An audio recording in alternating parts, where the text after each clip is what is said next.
All right, so you guys went ahead and you cut up 16 and 17 and we put them in like this, and they should be little flaps. So we're gonna kind of look at the patterns that make up the periodic table. And what we're gonna look at is just some of these Bohr models. Each of these is what we call a Bohr model, okay? Niels Bohr back in 1913 actually came up with the arrangement for the periodic table. So we're gonna put some notes up here, and we're gonna do a couple of different notes all throughout. So I'm gonna go over here, I'm gonna sit down, and we're gonna start with that first little thing. We're gonna put the word Bohr models right up here.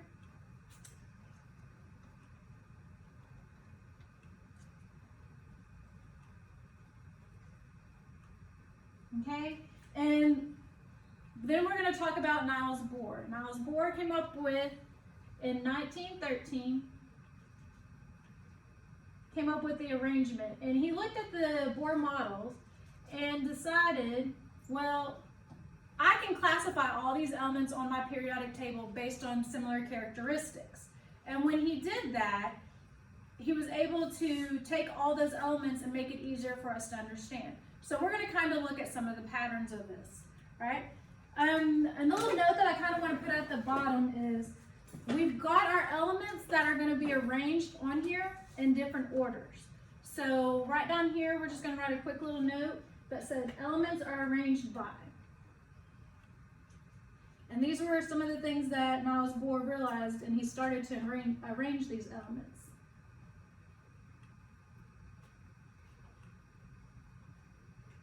The first one he did was he took all the elements and he put them in order based by their number of protons. So they're all in order by the number of protons.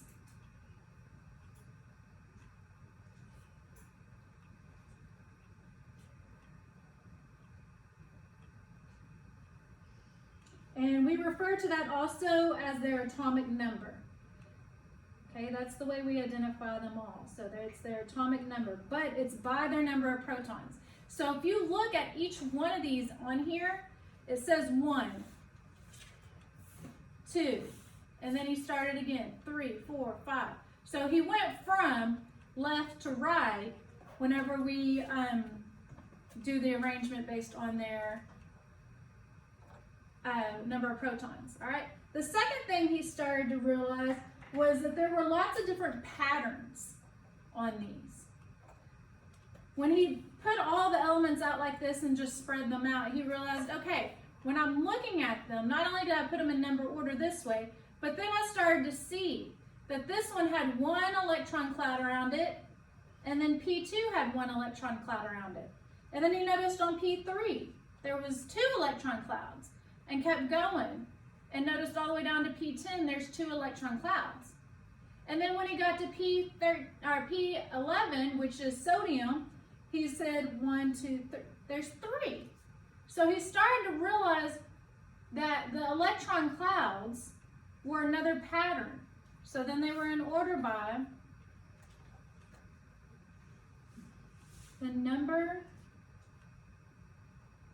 of electron clouds. Well, he didn't like calling them electron clouds, so this is where we're going to start talking about these being energy levels. And I kind of mentioned that before, but they're energy levels, okay? And then after that, he realized, well, I can start calling those numbers by something even more than that, and I'll talk about that here in a second. But when he noticed that, he said, well, if I put them in order that way, then I can put a number here, and everything on that row has 1. Everything on this row has 2. Everything on this row has 3. And then he just kept on going down, and he was looking at his periodic table, noticing that he could go all the way down to 7 rows. Now, we're only dealing with the first 3, all right? So I have row 1 here because there's 1 energy level. Row 2 because there's 2. Row 3 because there's 3. What I like to do is not only have these numbers here, but even on my own periodic table that we have at the front, I'm going to go and I'm going to put a circle around these numbers. Because if I get in the habit of putting a circle around the number that's out to the far left, then that lets me know that means all of those have 1 energy level on them. So I'm going to go ahead and I'm going to circle that 1 once. And then I'm going to put 2 around the 2. and then 3 around 3, and I would keep going all the way down to 7 if I went that many rows. Well, a word stuck out to him, and he started calling these periods. He said, well, I'm going to call these rows periods and stuff. And what they mean is the period tells me the number of energy levels. So every one of them on the second row has to have 2 energy levels. Every one of them on the third has to have 3. Every one on the seventh has to have 7. That's the rule.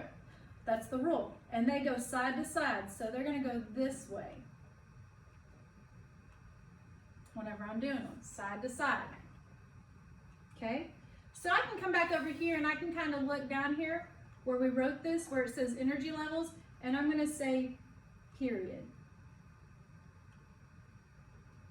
Because now my energy levels are known as my periods. All right? Then the last thing that Niels Bohr said, well, he got to looking at all these elements on the periodic table and looked at the different models of them, and he said, well, by golly, if I look at the last energy level, they all have whatever column they're in. So above them we had numbers, 1, 2. Then this got to 13, 14, 15, 16, 17, and 18. And he noticed that whenever he got over there to group 13, there was a 3 in it, and he had 1, 2, 3 electrons out there. And then on 14, 1, 2, 3, 4, he had 4. So then he started to realize, well, if I go up and down from these, then I can determine that how many electrons they have in that last ring. And he came up with a special name for these. They became known as valence electrons.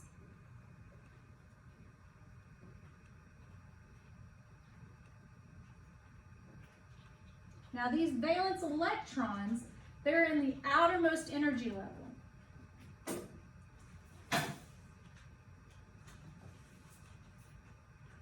Oops, did not think my writing through on that one.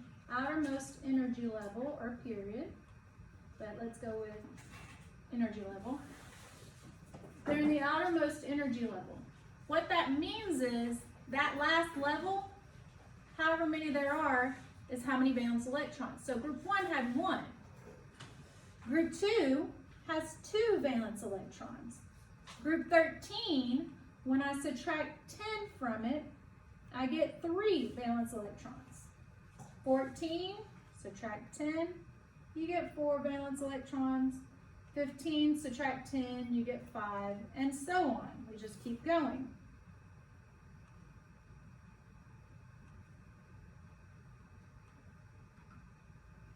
Except for this little guy right here.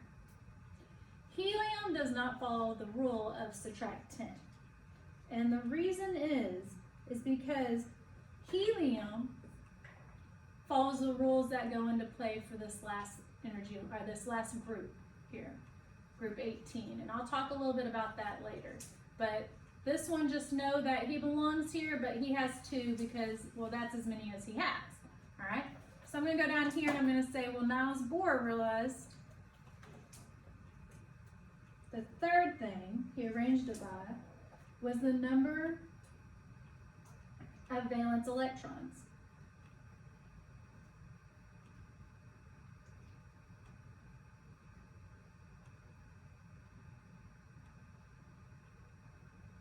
And that meant that they went up and down from each other, and we call that our group number.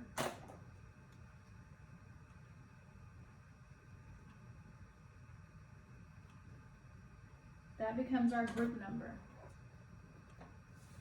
So I'm going to add that little note up here above my 1.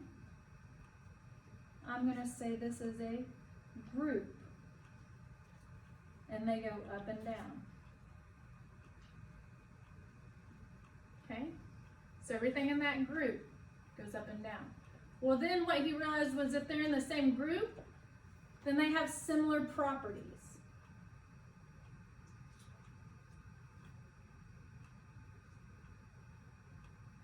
That means similar properties means when I look at everything in group 1 here, okay, they're going to all act the same. So if I drop them, excluding this one because he's a non-metal, okay, but he fits there because he has one valence electron. But when I go from here down, lithium, sodium, and on down, when I drop those in water, all of those elements are going to act the exact same way, okay? And if they're flammable, like some of our elements over here on the other side of our periodic table with the non-metals, if those are flammable, every one of them in that group are going to be flammable. They're all going to react whenever we put fire with them, okay? If they react with acid, that's what they're going to do. If they combine, they're able to combine, all of them in that group are able to combine with something else. Now, some groups are not, they do not combine. Those groups are actually group 18. They won't combine with anything else. And we'll get more in detail whenever you're doing your reading notes and we're going over that a little bit. We'll talk more about that. But for right now, here's what we figured out from Niles' board. He took all these models. He found out that they had a lot of different similarities to them. They went side to side. Remember, they had the same number of energy levels. Up and down, they had the same number of valence electrons. Now, a very big thing to know about these valence electrons, and I kind of just said it whenever I said they reacted the same way, is that their valence electron determine their reactivity. So if they're going to be highly reactive, it's because of their valence electron. If they're not going to be as reactive as the other elements on the periodic table, it's because of their valence electrons. Because they're given so many electrons, and the ones on the outer ring, those are the ones that go and combine with other things and stuff. So depending on how many they needed determines on what they're going to try to do and where they're going to try to find another one. Okay? So I'm going to go up here and I'm just going to write a quick note up here that they have similar properties and reactivity based on their group number. So my valence electron, that right there is the one that determines it. Those little guys right there. Okay? So take a picture of this. We're going to have a lot more notes that we're going to talk about for this. Take a picture of this, send it to your teacher and stuff. That way we can give you your attendance for today. All right, if you have any questions, just let us know. We'll talk to you later.